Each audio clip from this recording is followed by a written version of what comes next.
Hello and welcome to the Two Robbies Podcast, your destination for in-depth discussion and analysis of the Premier League and the Champions League. I'm Robbie Mustoe, he's Robbie Earle, and here are today's topics. Chelsea win at the Bernabeu, but were unable to hold off Real Madrid's comeback. Man City survive in Madrid in a nervy and very chippy match against a more attacking Atleti. Villarreal stunned by Munich in Germany to book their spot in the semi-finals, and Liverpool advanced despite Benfica playing out a 6-goal thriller at Anfield. That's what we've got coming up in today's episode. Good stuff, mate. And before we get into the quarterfinals, just a reminder of the Premier League Predictor with NBC. That makes NBC Sports Predictor part of your match week routine. Play Premier League Pick'em for free. Your chance at $50,000 jackpot. Predict the outcomes of Premier League matches correctly, and the jackpot is yours. Score big when you download the NBC Sports Predictor app today. Okay, my friends. So the first one we're going to start with is, and by the way, these quarterfinals didn't disappoint. Disappoint at all, and such a different watch compared to, our weaker stuff, Rob, in the Premier League, and different teams from different countries with different referees, and my goodness. We had some drama and some stories. So let's get cracking. Bernabeu in Madrid. Real Madrid 2, Chelsea 3. Real Madrid, Rob, go through 5-4 on aggregate. I mean, I don't think many people expected this. I mean, they expected Real Madrid to go through, but it was a really interesting game. And I remember saying on our podcast, Rob, after the first leg of the game, that I didn't think it was all over. I've just got that as a note. Mustoe said it wasn't all over, which was interesting because I read a couple of things, listened to Thomas Tuchel before the game, and he was talking about, like, we need a fantastic script. This is kind of mission impossible, but we're going in there sort of with everything that we've got, and we're going to lay it out, and we're going to leave it on there. And in fairness, Rob, they did that. They did that and more, got themselves in a position, despite a disallowed goal, which was a bit harsh, but I think we all understand the rules now with the handballs. But they got themselves in the 3-0 position that got them ahead in the tie with 15 minutes to go, Rob. And then part of what's great about this competition, part of what's great about Real Madrid and the history in this competition for that football club is they find a way through 2 bits of brilliance to get themselves back in. And all of a sudden, Chelsea, who still then, Rob, had a few chances at the end. I mean, it was incredible football and drama to watch. And it was one of those days where, on reflection, Chelsea did everything they could have done, I think, in this game. I mean, it was the 3-1 loss at Stamford Bridge that basically knocked them out of the competition. You know what? I totally agree. And, talk about Chelsea giving absolutely everything, Rob. I wrote down as my notes here, and this is Chelsea superb up to here, 15 minutes left of regular time. Obviously, then, and we should talk about that Rodrigo goal in a second. But, I mean, that was kind of Chelsea back to real. Thomas Tuchel was right. Everything Chelsea's gone off that a little bit this season in large periods of time, but they couldn't have given any more. In all regards. I just want to go back to the start, Rob, in terms of the formation for Chelsea. So it's a little different. I mean, we did see Ruben Loftus-Cheek play in the last league game, I believe, playing a right wing back. Yeah.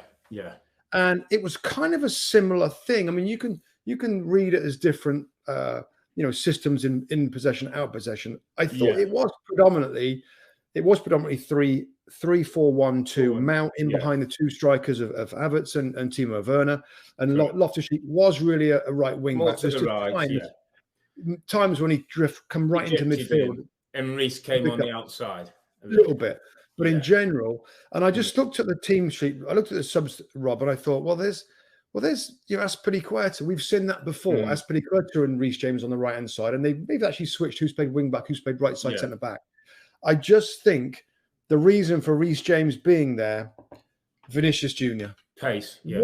What a quick, direct, tricky individual. I've never seen Reece James. I mean, and by the way, Reece James on that right side is going to be better than Azpilicueta. He's just quicker. For sure. Yeah.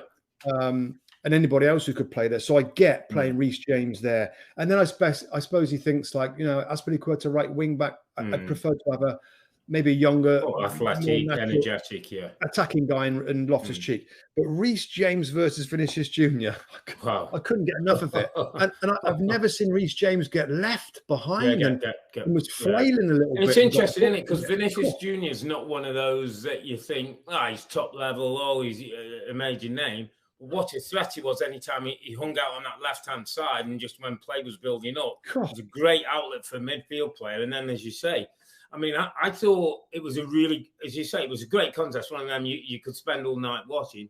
And I thought Reece James at times defended him really well, and other times Vinicius showed like his pace and can go both sides. Can go on the outside on his left foot and make things happen. It was interesting because the final goal that ends up winning it for Real Madrid was Vinicius against Thiago Silva and got caught out in the right back position. It didn't quite defend him as well, and Vinicius just sets up a lovely ball, and with the rest we know with Benzema it was history. But it was a fascinating challenge. So was it, like you say, it was an interesting setup from Thomas Tuchel, and you'd have to say, Rob, for a majority of the game, it was a formation that was working. For the front three, I thought Mason Mount looked on his game, made some really good driving runs between the two. Timo Werner continued to work hard, gets an important goal, and Havertz's kind of ability to draw people out of positions and his movement, I thought was excellent. I thought there was a lot of good things about Chelsea, for the majority of the game.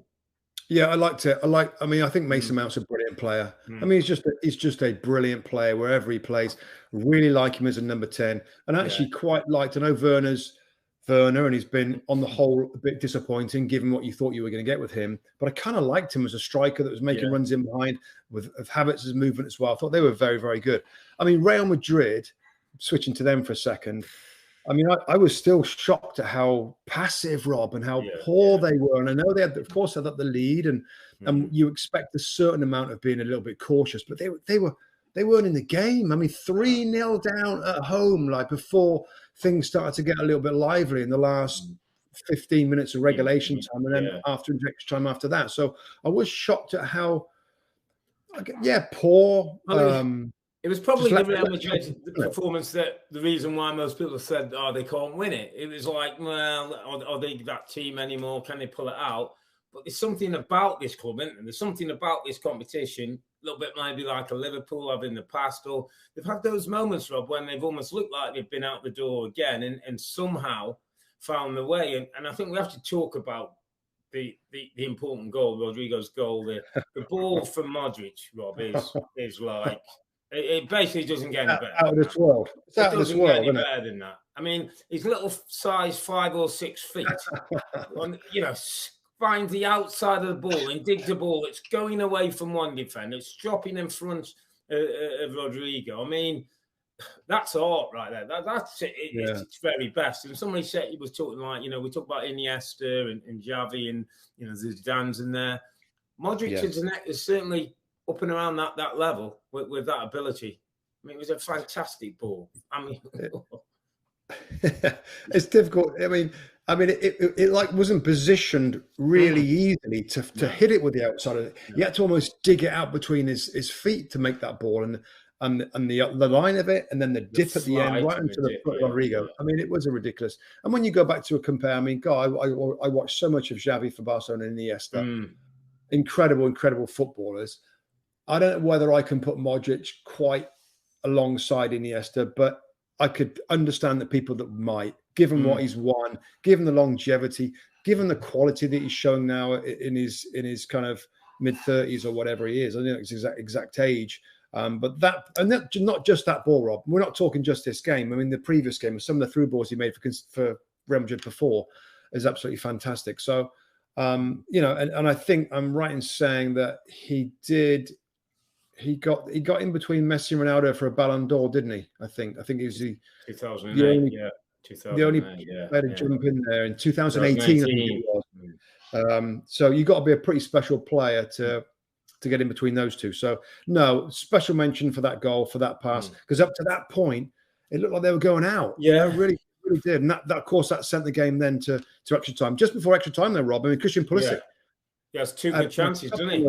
He has two really good chances. Yeah. Which, on another day, another night, he finishes one of them. He's come on. He's had an influence from the bench. He's starting to have a big influence on the team. And he has a couple of good looks, which, on another day, you think if one of them goes, we're talking very different. But we end up going to extra time, and then we think, okay, let's have another look at it. I just thought, Rob, I wanted to mention one player again who I didn't sort of know that much about. Camavinga, as it came on. Edward Camavinga came on as sub for Toni Kroos. Some player, by the way, this kid. I thought, despite Modric, getting our headlines with the pass, which was fantastic, and obviously we talked about Benzema getting a winner. I thought he came on, Camavinga, and brought a energy, a drive. He's a little bit Edgar Davids in that kind of aggressive running style, left foot. He can do a bit of everything, can't he? He can do a bit of everything. Yeah, and he's 19 years of age, French international. He's going to be some player. And I thought he brought a bit of energy to the Madrid midfield when it was a day when they weren't really looking to pass away through as they had done at Stamford Bridge. And I thought he was an important player for Real Madrid. He just came on and brought something different to the middle of the park and started to get him in the game. And started to make things happen. And then we get the moment when Vinicius clips a lovely ball back towards Benzema. It was unfortunate that Rudiger seemed to lose his feet. Again, brilliant movement by Benzema. Goes in, comes out, waits for the ball, and then goes and attacks it. And the moment it was on his head, you're thinking goal, because you just realise this guy doesn't miss those kind of opportunities. I just think it was a different Real Madrid, Rob, wasn't it? From 80 minutes onwards, where they get back in the game, that was kind of the Real Madrid we all expected a little bit, maybe not quite like that because they got the lead. Did Chelsea, Rob? Did they just tire a little bit in the end? They could have run out of legs a little bit. I mean, they put so much in, Rob, and they worked so hard, and they created so many opportunities. To be honest. I think on the night, I made a note, the stats, 21 shots, 7 on target to Madrid, 6 shots, 4 on target. And I think it was 10 corner kicks to Chelsea, 1 to Real Madrid. So they were on it, weren't they? They were pushing it. And in all that's happening in the Premier League, in games and the kind of fixture list at the moment, you can understand a little bit why maybe there was a few tied legs, but they still had chances, Rob, again. Havertz has a great header from across from Reece James. Can't get on target. Jorginho takes a touch and pulls one with his left foot late on it. On another day, with his ability, he might just have found the back of the net. Yeah, it was a brilliant performance from Chelsea. It really, really was. He couldn't have done a lot more. I thought it's another example. I know that Antonio Rudiger. I think Real Madrid are one of the teams that I thought I thought he played outstanding. I mean, he's some player, Rob. Quick, he likes a shot now. He had another dipping shot that wasn't too far away. I mean, he's a man amongst men, isn't he, as a defender? I just thought he was fantastic. The midfield too, Kovacic and Kante. I mean, there was not much not to like about Chelsea. I felt for them a little bit at the end because they put so much into it in a situation where nobody thought they would go through. Just another example, Rob, of Thomas Tuchel that it hasn't been quite as we expected this season, to be fair. No. Last season I thought with Lukaku coming in and we can talk Lukaku. Can I talk to Lukaku a little bit, Rob? I just thought it was again a night. So I'm looking at you're looking at the result. You're thinking that last 15 minutes. Now again, he's injured at the moment. I think he's got some kind of calf or something. Achilles or something. Achilles. But when you talk about this Chelsea team that won the Champions League without Lukaku, and you get him in, and you pay $125 million or something, 90 million pounds. He comes in, he scores goals initially, has a little bit, I think, of a knock or two. We have the interview that seemed to have blown everything up. Things haven't been quite right since then. He was bought for nights like last night, wasn't he? He was bought for the last 15 minutes of nights like last night. He was bought to do what Benzema did for Real Madrid to do to Chelsea, because Chelsea won the Champions League already before he came. So he was bought to get them closer to the Premier League title and further and stronger in the Champions League. There's a big void being left by him not being fit and available, Rob, right now. There's a void at that football club. There's a centre forward missing that we're saying Werner's doing well and Werner's trying his best and, he's coming hopefully into a bit of form. Havertz is improving as a centre forward. Mount. But really, you've got a top-class centre forward who should be getting you 25 to 30 goals in these competitions, and it's not. Now, I'm not sure where Chelsea are going to go from here, Rob, with Lukaku. Is it going to be rehabilitated and brought back into the fold? Is he good enough? Is he ready? Does he want to be that player? Or I've heard this week like PSG got mentioned, and one or two people like, wonder if is it going to be a time where he's going to be moved on? I think it's best for all if he moves on. Thomas Tuchel ain't going anywhere. The new owner, and you read all about the new owners who potentially they could be. Pretty much all of them are saying a key factor is keeping Thomas Tuchel. Done a brilliant job. Now, whether there's a fallout personally, I don't know. But there seems to be, between his disappointment in general with his performances, between the interview, between the sense that Lukaku's unhappy with the way it goes at Chelsea and the way they're playing. If PSG are going to come and pay, what when they pay, Rob? 60, 70 million 70 maybe. Yeah, like so maybe $90 million. I would think it's best to cash in and look something else. On the same topic, Rob, and I couldn't agree more, Timo Werner has been disappointing a little bit. Now, he's like you said, he was bright in this game, and there's moments where he looks really good and scores goals, hits the post of the day, the midweek, the Premier League week. But it's been disappointing. Kai Havertz, like him, started to show a little bit now. But again, he's still not like a finished end product. Lukaku's meant to be that person. Now, 3 strikers that, for whatever reason, are not quite ready to go and do the business at the top end, at the real business end, like Benzema does, and others have done that. So that's probably what's hurt them this season in the Premier League. It's what's hurt them in this competition as well, though, because other parts of the team's pretty blooming good, Rob. From goalkeeper through back defenders, through wing backs, with some injuries, of course, midfield players, good options. It's just that one striker's is not clicked into place. You expect one of those 3 to be the guy to get 20 Premier League goals and other competitions goals, important goals in the big competitions. That's not really happened. So whether a new ownership will sanction the sale of Lukaku and add money to bring in a different striker, I think that'll be the best scenario. But again, Man City, Man United, who doesn't? Arsenal, who doesn't want a new centre forward? So as ever, it's going to be very, very difficult. But yeah, that's a position that's ultimately cost them a little bit this season. Okay, my friend, let's move it on to Atletico Madrid v Manchester City. I think this was a game that many of us would anticipate, not least the contrasting styles, contrasting managers, going to Atleti, one of the most difficult places to go in Europe. I actually watched more of the Liverpool game. I know you kept your eye on this one. So enlighten me with all that went on with Mr. Simeone et al. Oh, crikey. Rob, first off, because the game's going at the same time, we have to split really what we keep our eye on to do the podcast right after the Champions League games, which is what we want to do. Yeah. Rob, I mean, I don't know where to start. I mean, we knew... And there's some good parts of this, by the way. Obviously, 0-0. Yeah.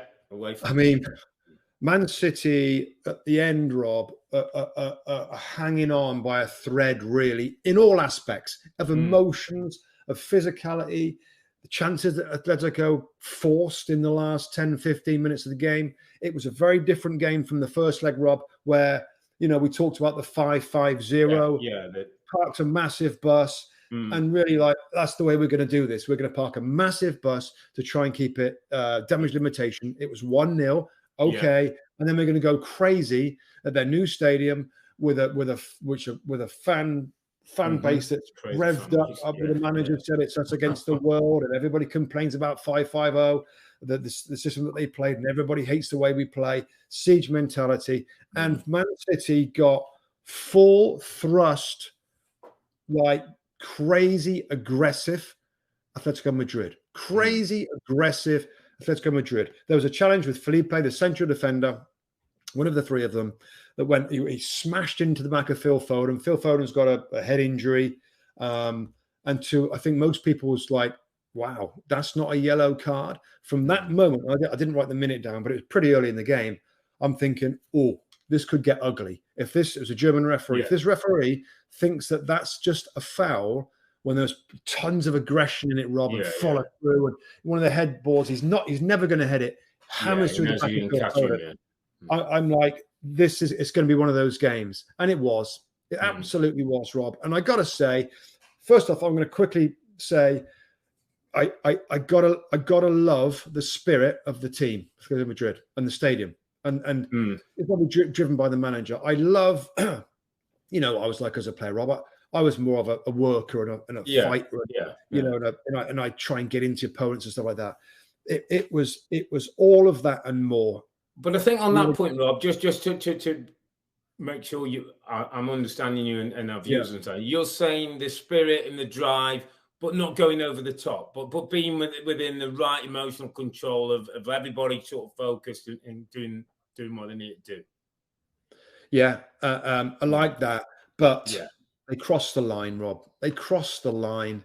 And the referee, in my opinion, and there's others out there that will feel there's nothing wrong with that. You got to play at your strengths, and that's being aggressive and physical against City. And I get that. And there was as physical I've ever seen a team against.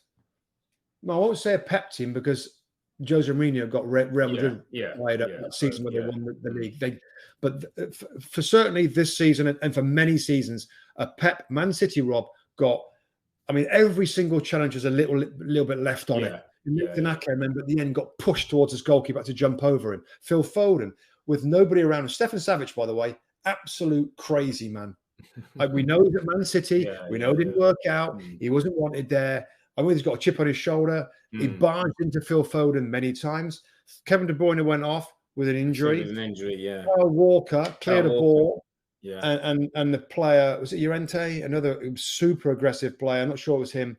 Kind of followed through a little bit. I mean, to be fair, that didn't look that nasty, but I don't know what happened to Kyle Walker, but he looked like he was really struggling, Rob. That's a concern. So those two players initially. Yeah, I saw that. There was another challenge on Phil Foden towards the end, Rob, where he's going down the line, and it was Felipe comes across, makes a really good tackle, and then tries to volley him on his way down from the air.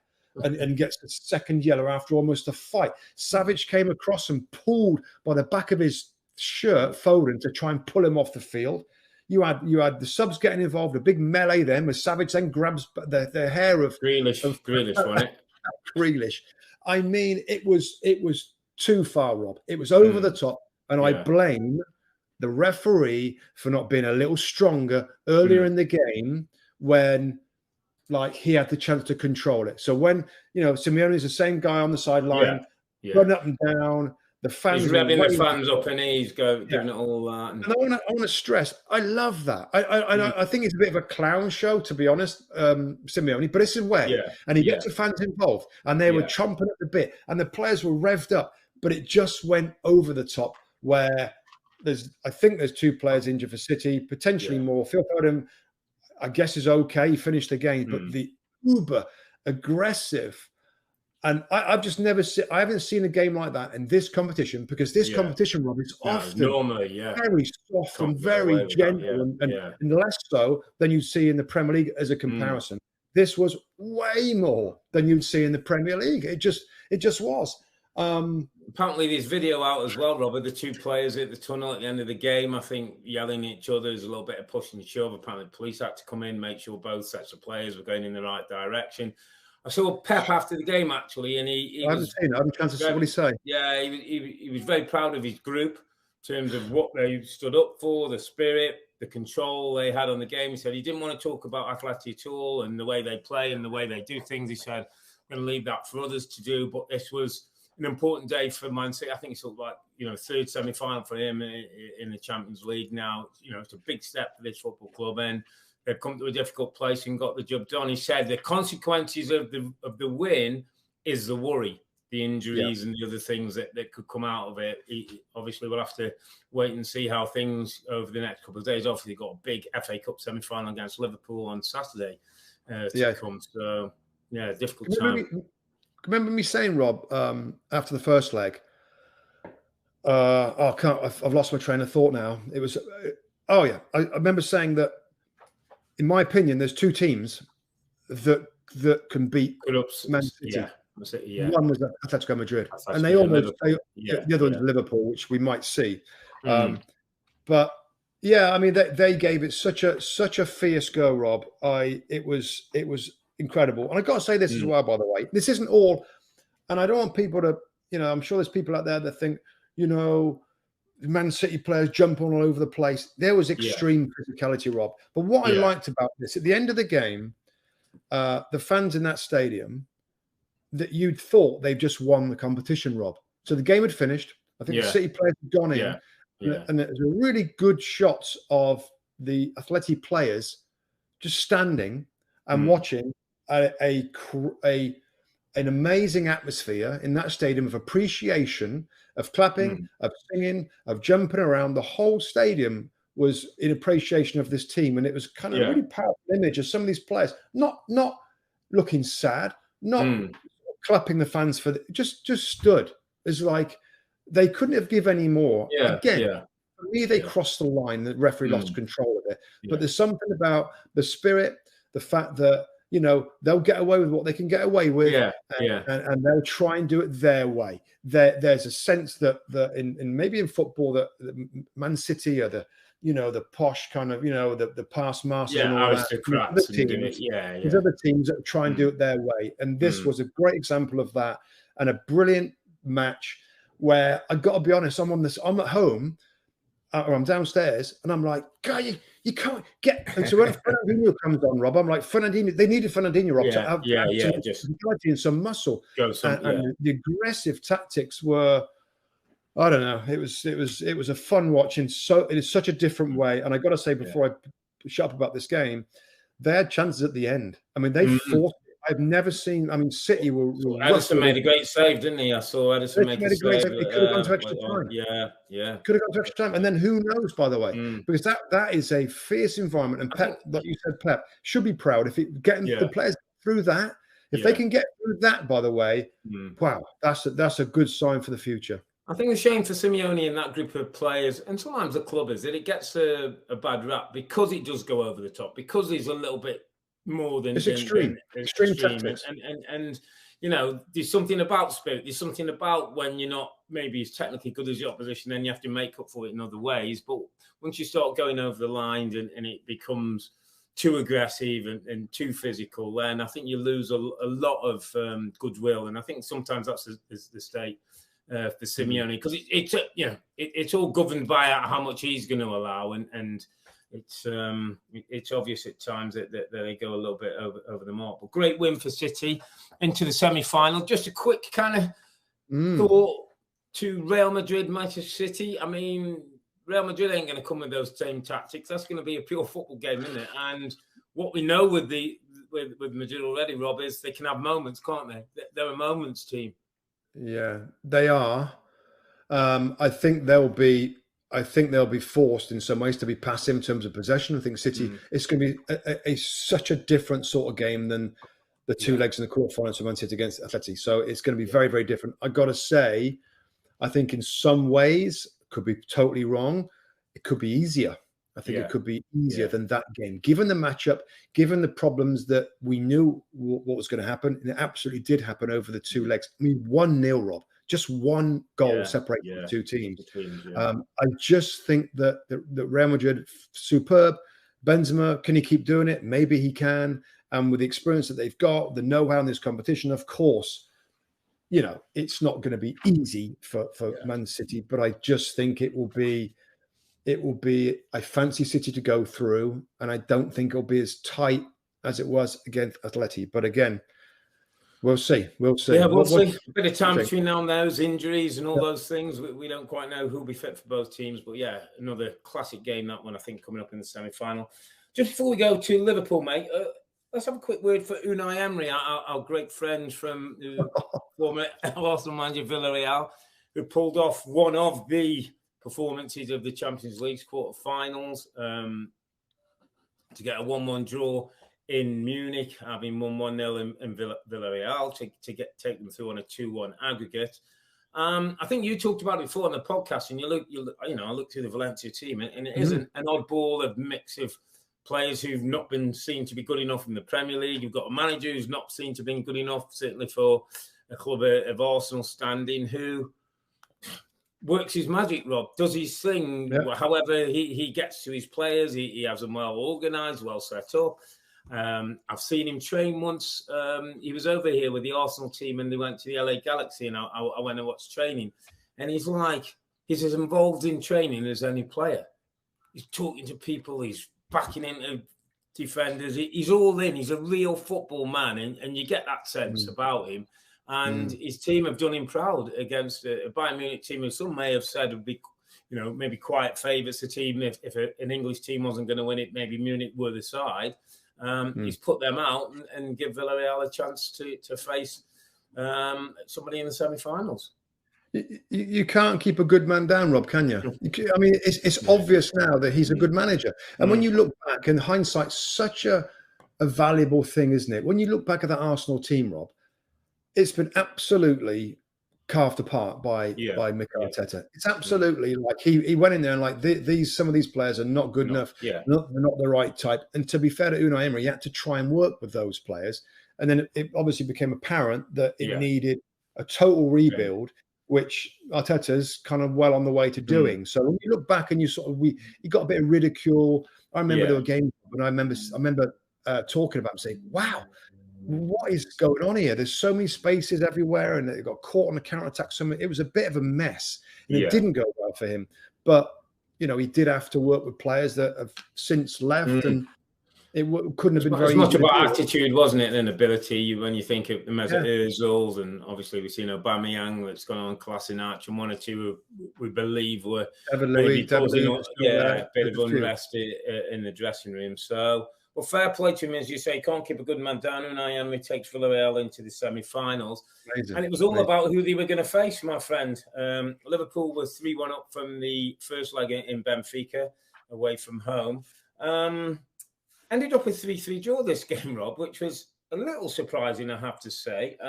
Liverpool got themselves up to 3-1 at one point in the game, and then kind of got a little sloppy.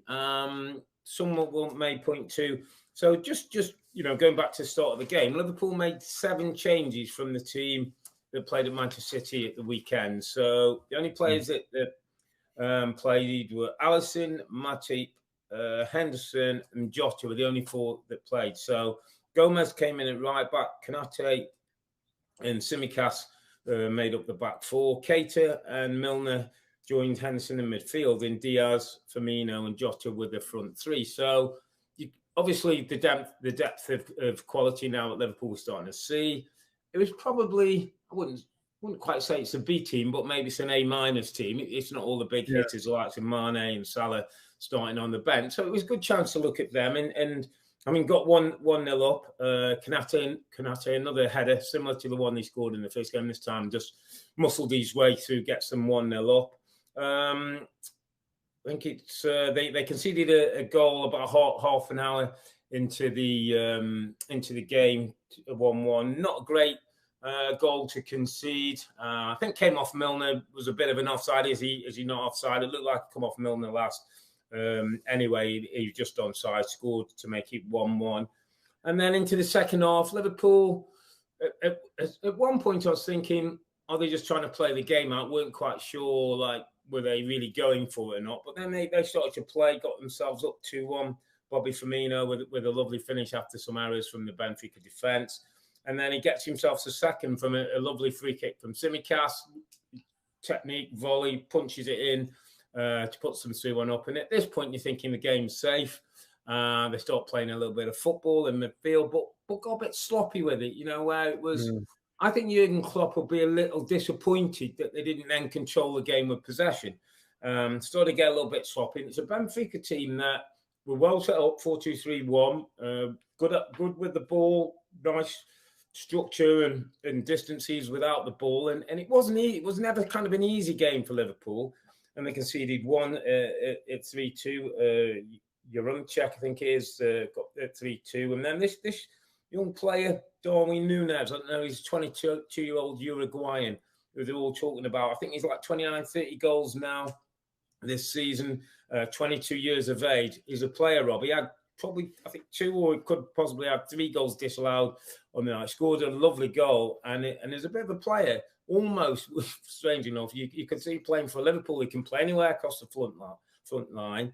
Lovely drift and movement. And I suppose for me, the biggest worry, I would say, or the biggest concern maybe for Jurgen Klopp is conceding 3 goals at home is not particularly great luck. And that high line again, Rob, I thought was a problem. So that was still evident, even with all the changes. But yeah, you're now talking Gomez, Matip, Canute, and Tsimikas, who, there was no pressure on the ball at times. They're holding that high line. They're getting runners coming from deep, and they'd obviously worked on number of runners coming from behind midfield. Keita got caught out a couple of times, not following his man, and it was causing Liverpool real problems. Now, I remember we had Jurgen Klopp at the desk, didn't we? And he talked about the profile of his football club, and they weren't going to go too far away from that, and they want to press to make the pitch compact. But there is times where it does not look vulnerable. It does not look if you time runs like Benfica did today and get deep runners coming from midfield and causing problems. Now, I know they believe in Matip and Van Dijk often going 2 for 2 when the fullbacks are in, and I know they believe in their press and their ability to disrupt the opposition. But it is something that, I don't know, just as we get into the business end of the season, it just feels a little bit like it's a little bit of an Achilles heel they might have to address as they go. Obviously, the quadruple's still there, and I know they're not talking about it, but the media will continue to do so. Lots of games coming up, lots of competitions. It's just something I think we'll keep an eye on, and whether they'll continue to do it, or maybe there's a little bit of drop off. I'm not saying to drop deep and sit on the 18-yard box, but maybe when somebody picks his head up, Rob, can we drop 4 or 5 yards, just give ourselves a little bit of space and not have that distance for attackers to run into? Yeah, it's not.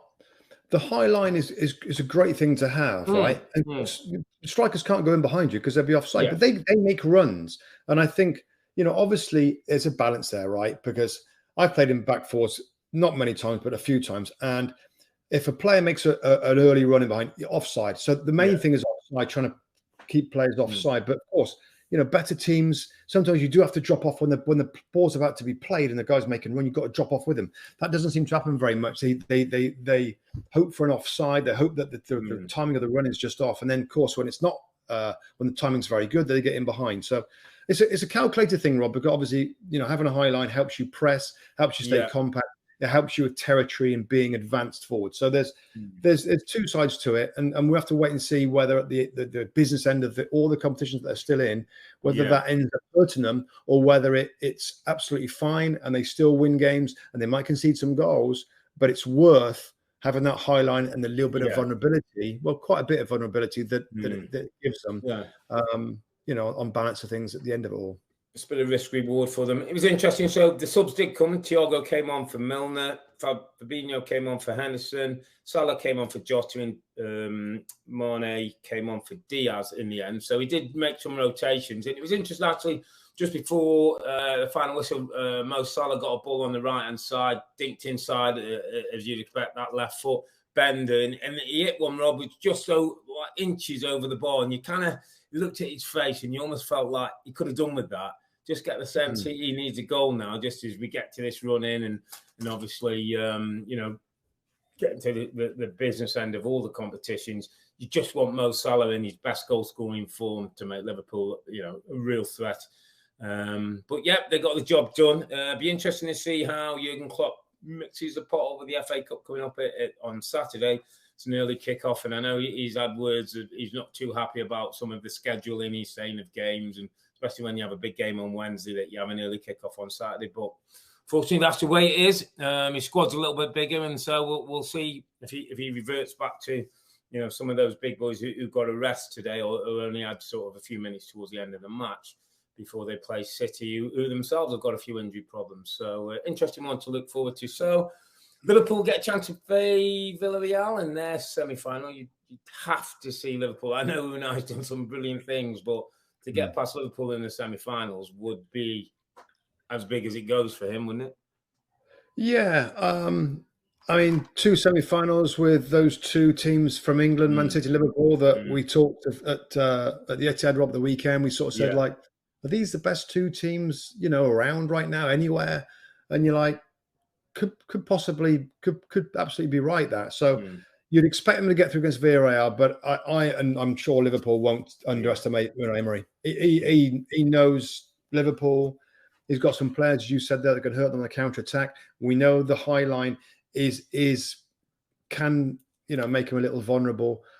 But that being said, a semi-final of the Champions League again for Liverpool, you would think they'd be on it. And I know they've got tons of other games and stuff, but I mean, this is big time stuff now. I mean, this is history. Winning these trophies, Rob, you're in the trophy cabinet, and it's history. And how many times have we won it compared to others, Man United or whatever? So you'd think Villarreal. I mean, the last time I looked, they were 7th in La Liga. Yeah. And you'd think that for me, Man City will get through and Liverpool will get through. And maybe it's not what people want to see in the Champions League. And it's always fun to see teams against other countries. Teams. Other countries, I think given all that we've seen, that would make most sense. Can you think anything else would happen? I can't, to be honest. And again, we talked about it. Third time in 4 years we've got an all-English final, which shows the strength of the Premier League, strength of coaching. I think that the people who are running the teams in the Premier League now, and you have to go back to the Manchester United eras, maybe Chelsea's eras when we had this kind of dominance. So great for English football, but I'm sure both managers try. Still plenty to do. Yeah. So it's not done yet. No, absolutely not.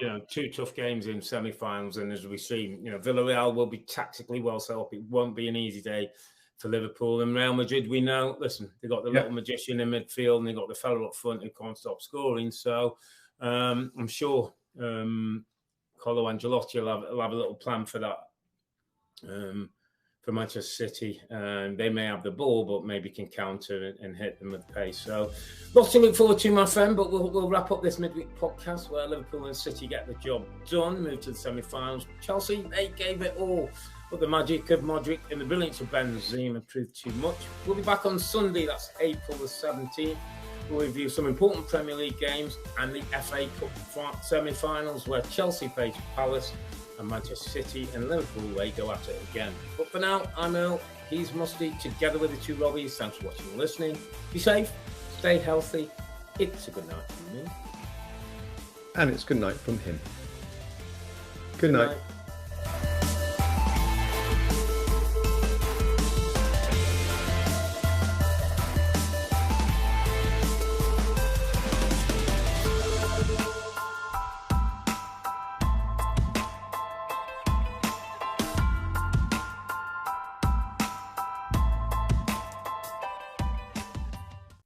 Hi there, I'm Rebecca Lowe, studio host for NBC's coverage of the Premier League. Don't forget to hit subscribe to watch highlights all season long, and be sure to tune in for Premier League mornings every weekend at 7 a.m. Eastern. And for even more content, head over to Peacock, where we've got live games, original series and a dedicated round-the-clock Premier League channel featuring studio shows, classic matches and much more.